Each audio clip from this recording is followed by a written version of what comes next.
बे समाव दुलाराय बर' फरायसा आफादनि गाहाय मावखुलि बड'फा हाउसाव जोङो प्रेस मिट खुंदों आरो बेयाव आंजों लोगोसे जोंनि गाहाय नेहाथारि खनेन्द्र बसुमतारी, लोगो आफादगिरि खोरोमदाव औवारी, लोगो गाहाय नेहाथारि दिनेश ब्रह्म आरो जोंनि नेहाथारि बिथांमोनजों लोगोसे एबसुनि गासै बिबानगिरिफ्रा जोङो दङ। गुबै जिखिनि बाथ्रा बे बाथ्राफोरा जाहैबाय जे गोलाव समनि दुलाराय बर' फरायसा आफादनि जेफोर दाबिफोर दङमोन बे दाबिफोरखौ लानानै दिनै माखासे जोंनि दाबिफोरा आसाम सरकारनि जि केबिनेट बेयाव जिरायथुमनाय बे केबिनेट जिरायथुमनायनि गेजेरजों जाफुंसार जादों। गिबियावनो आङो आसामनि गिबि मन्त्रि डक्टर हिमन्त बिश्व शर्मा आरो लोगोसे आसाम केबिनेटनि साफ्रोमबो मन्त्रि बिथांमोनखौ आङो साबायखर बावदों। दुलाराय बर' फरायसा आफादनि जानानै, बर' रायजो राजानि जानानै थुलुंगापुरियाव आसाम सरकारनिफ्राय माखासे बेयाव जौगानायनि इनफ्रास्ट्राक्चार डेभेलपमेन्टनि थाखाय वाइल्डफायर अफ बड'लेण्ड डिपार्टमेन्टनि गेजेरजों रां अनसुंथाइ हरनाय जादों आरो आसामनि केबिनेट जथुमनायनि बे हाबाफारिजोंनो लोब्बा लाखिनानै दिनै फुंबिलिनि 8:30 बड'फानि फबनाय जायगा जोंनि बयनिबो थुलुंगानि थिलि दतमानि माने थुलुंगापुरियाव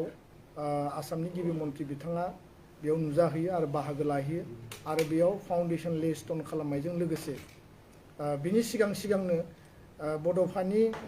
जि मांखरसालि बेयाव बिथाङा बिबार बावो आरो लोगोसे बिथांनि मुसुखायावबो बिथाङा बिबार माला गानहोयो। लोगोसेनो जि अल रिलिजियास प्रेयार जि हाबाफारि दंमोन बेयाव गोजोननि थाखाय आरो आसामनि गासैनिबो मोजांनि थाखाय बिथाङा आर'ज गाबो आरो बे हाबाफारिजों लोगोसे बिथाङा मेडियानि गेजेरजों आरो बेयाव नुजाथिनाय बाहागो लानाय गासै सुबुंफोरनि गेजेराव दुलाराय बर' फरायसा आफादनि गोलाव समनि जि दाबि दङमोन, दुलाराय बर' फरायसा आफादा बड'फानि जोनोम सान 31 मार्चखौ फरायसा सान हिसाबै जों फालिबोदों आरो जोङो आसाम सरकारखौ जोङो दाबि होबाय थादोंमोन जे बड'फानि जोनोम सानखौ स्कुल, कलेज, इउनिभार्सिटि बा अफिस, कर्ट काछारि बन्द खालायाबासिनो बेखौ गान्धी जयन्तीखौ जेरैबायदि फालियो बड'फानि जोनोम सानखौबो सारा आसामावनो फालिनो थाखाय सरकारा मोनसे मर्यादा बा मोनसे रिकगनिसन होनांगौ आरो बे बाथ्राखौनो लानानै बिथाङा दुलाराय बर' फरायसा आफादनि बे गोलाव समनि दाबिखौ दिनै बड'फानि बे थुलुंगापुरियाव नुजाहैनानै जारिमिनारि माने मोनसे सिद्धान्त होननानै जों बुंनो सानो आरो गोलाव समनि जि जोंनि मोनसे मर्यादा बा मोनसे रिकगनिसन जों दिनै बे हाबाफारिनि गेजेरजों मोननो हाबाय। बिनि अनगायैबो बिथाङा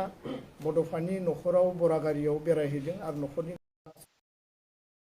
गोबांथार माखासे बाथ्राफोरखौ सावरायदों। गुबुन मोनसे बिथिङा जाबाय आसाम केबिनेटआ 7:30 क'क्राझाराव थानाय बिटिसि सेक्रेटारियेटआव बिथांमोना जिरायदों आरो गुबुन गुबुन केबिनेटआव लानाय थांखि बायदिनो गोबांथार थांखि आसाम सरकारा आरो बेखौ नुनानै जोङो जोबोद गोजोननाय मोनदों आरो बे मोनसे एचिभमेन्ट होननानै जों बुंनो सानो। खारन थाखो 1निफ्राय थाखो 10 सिम बर' बिजोंजों जोङो बयबो फरायगासिनो दङ। जों मेट्रिक आनजाद लिरो, जोङो सेबानि सिङाव टपारबो बर' मिडियामजों मोननो हाबाय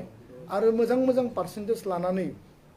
बर' फरायसा फरायसुलिफ्रा आसाम केबिनेटआ हायार सेकेन्डारि फार्स्ट इयार आरो सेकेन्ड इयारखौ सारा आसामनि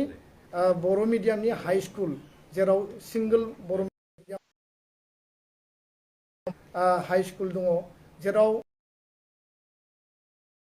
मिक्स मिडियाम हायार सेकेन्डारि दङ,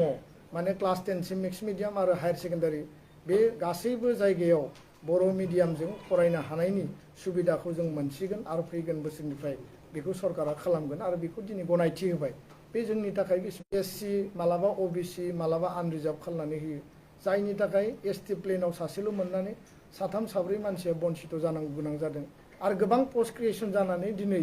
बर' डिपार्टमेन्टनि कलेजनि पस्टफोरा भेकेन्ट जानानै दङ। केन्डिडेटआ गोबां, एप्लिकेन्टआ गोबां, किन्तु बेयाव भेकेन्सिया माने फिलआप जायाखै आरो बेखायनो दिनैनि केबिनेटनि गेजेरजों जों दाबिनाय बायदि बेखौ रस्टार फ्रि खालामबाय, खालामनायनि बाथ्रा दङ। आधारावनो दिनै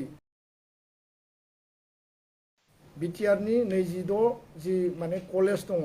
जों जेखौ प्रभिन्सियेलाइज खालामनो थाखाय दाबि होदों बे 26 कलेजनि मादाव 10 खान कलेज माने गं 10 कलेजखौ गिबि खेबनि थाखाय प्रभिन्सियेलाइज खालामनो थाखाय आसाम सरकारा दिनै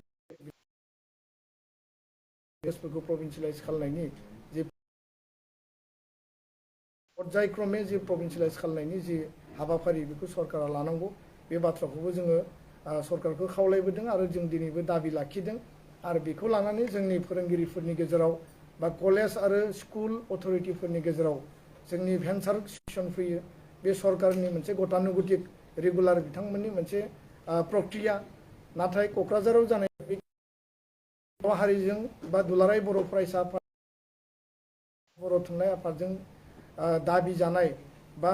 खावलायजानाय जिफोर दाबिफोर दङमोन बे सुस्रांजानायखाय जोङो आसाम सरकारनि गिबि मन्थ्रि बा आसामनि गिबि मन्थ्रि मानगोनां डक्टर हिमन्त बिश्व शर्मा आरो बिथांमोननि केबिनेट मन्थ्रिफोरखौ जोङो जोंनि जिखिनि एकर्ड इमप्लिमेन्टेसननि जि मिटिं जायो बा आसाम सरकारजों एकर्ड सिगनेटरिफोरजों मेल जायो भारत सरकार आसाम सरकार बिटिआर नेशन एबसु एनडिबिनि गेजेराव बा इउपिनि गेजेराव जेब्ला मिटिं जायो जों बिनि सायाव डिसकासन खालामबोबाय थादों आरो डिसकासना कन्टिनिउ जागासिनो दङ बाथ्राया जाहैबाय जे मोनसे कमिसन दानानै होदों कमिसना रिपर्ट होनो गोनां आरो कमिसना गोख्रैनो रिपर्टखौ साबमिट खालायगोन आरो पलिटिकेल फैगोन आरो जि सानखालि फैगोन रायजो राजाया बिनि सायाव गुवारै आरो गोथौयै बयबो बुजिनो मोनगोन आरो जोंनि मिजिङा जाबाय जोङो जि सिमाखौ खानानै होदों माने सनितपुर